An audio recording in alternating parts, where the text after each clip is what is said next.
This is, of course, the third of the three performances of Demodokos.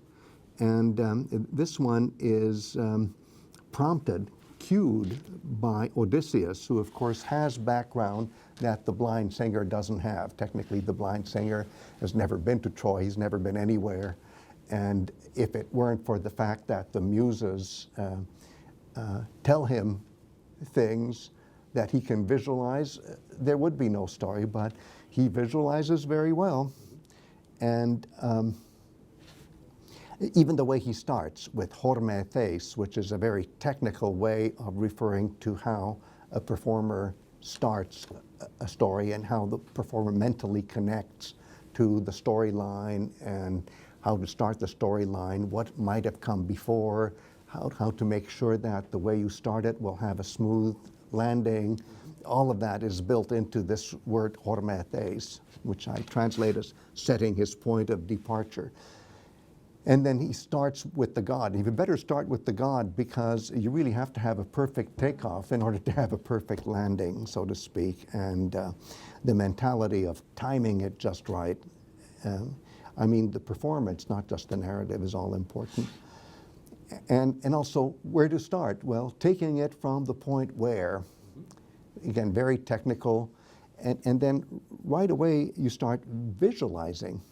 And in the original Greek, it says he made visible, and the word is phainein, which is like put the spotlight on.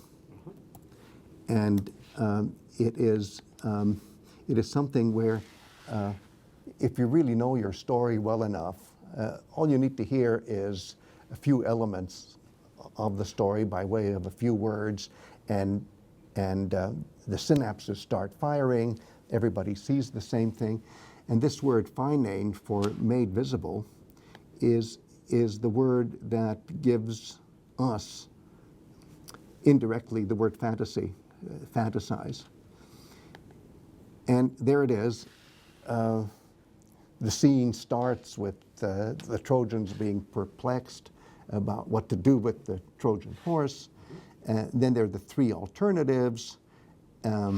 They finally go for the third alternative, bad move. And then next thing you know, the attack starts. Some detachments of the Achaean forces come from Lemnos, others come straight out of the wooden horse.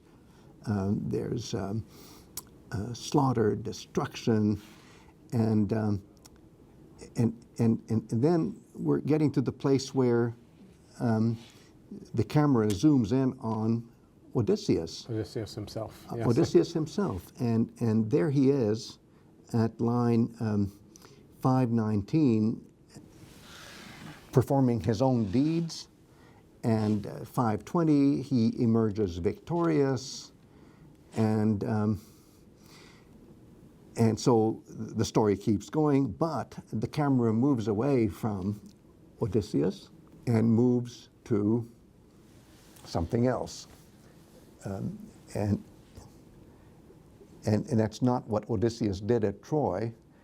It's how Odysseus feels as part of the audience. Very different. In the here and now of the narrative. In the here and now. Yep. So this is not Odysseus at Troy. Yes. And this is the Odysseus who's sitting there, so far unidentified, as just a member of the audience, or shall we call it the group that's participating in this epic action. And he starts weeping. Uncontrollably. Yep. And then the simile kicks in, this comparison. And what has really happened is the story is interrupted. We don't get to hear, well, what did Odysseus do next at Troy? Right. Instead, we see Odysseus now in an audience, unidentified, weeping, and being compared to a captive woman who is crying, lamenting, and clearly the captive woman's husband is dead. She is being led off to a life of degradation.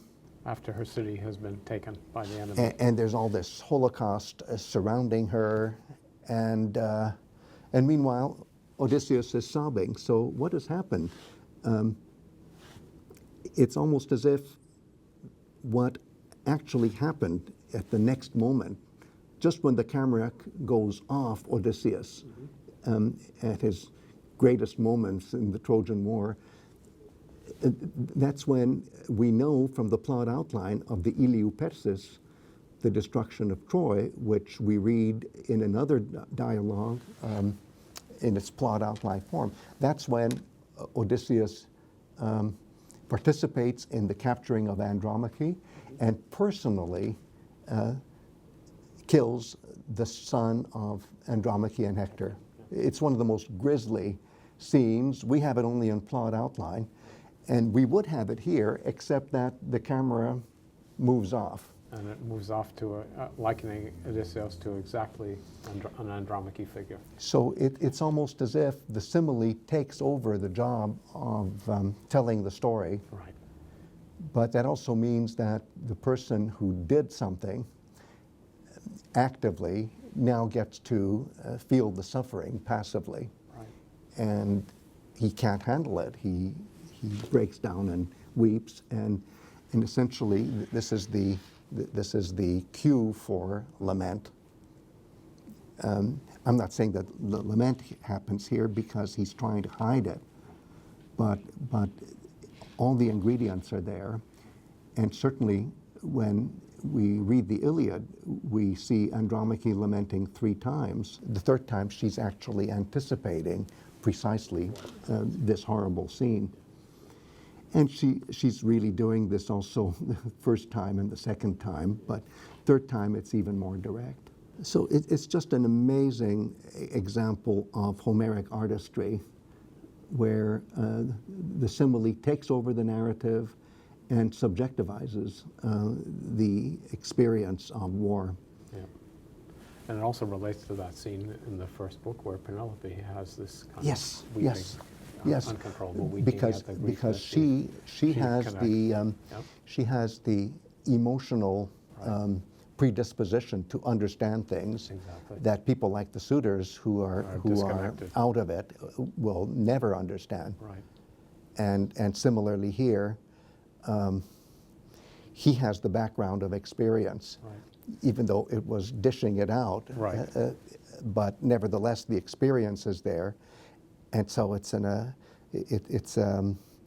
astounding set of convergences, of The gender themes. crossing aspect of it is And there's important gender crossing. because women are the ones who do the lamenting, right? That's right.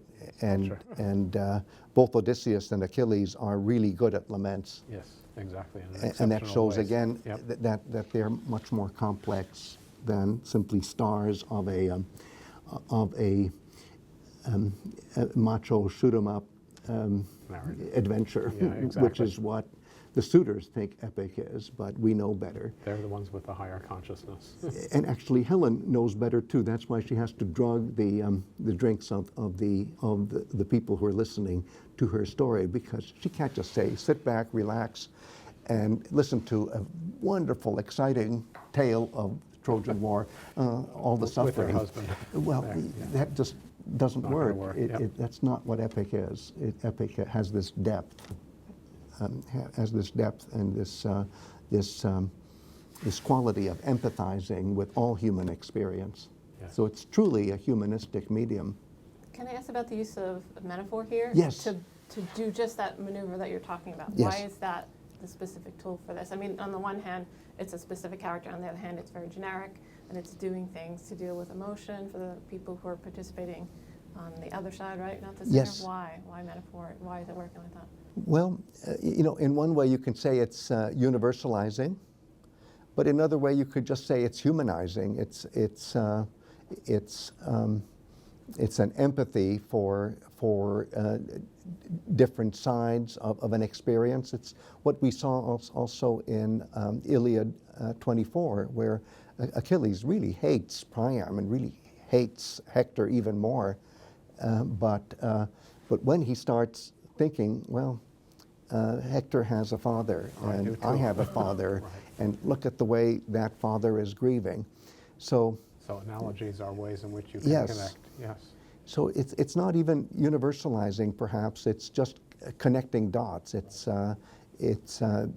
developing the ability to experience things emotionally. Right.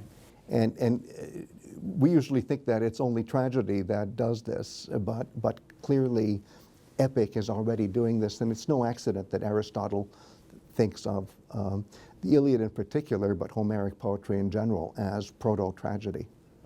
The metaphor also accesses a huge amount of the traditional system, right? Yes. In a direct way Oh. for people. Oh, So he yes. doesn't even have to say who it is. No. In the metaphor, everybody, No. it evokes all of your emotional sense of the depth of meaning in the traditional moment. Exactly. So the audience, and you know, Claudia, I'm not happy with the word audience, but I keep using it. But the group keeps being brought into the action because your emotions have to be part of the action, because otherwise the connectivity isn't there.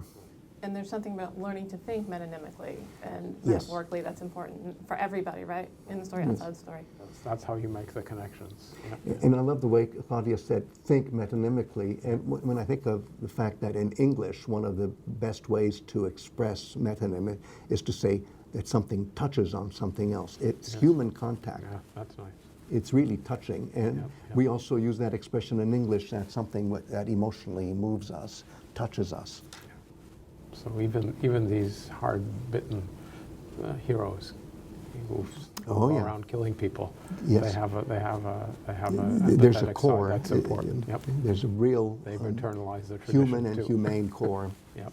And that's the beauty of the Homeric audience, because the Homeric audience really is the group, society, it's all of us, and how we connect with each other.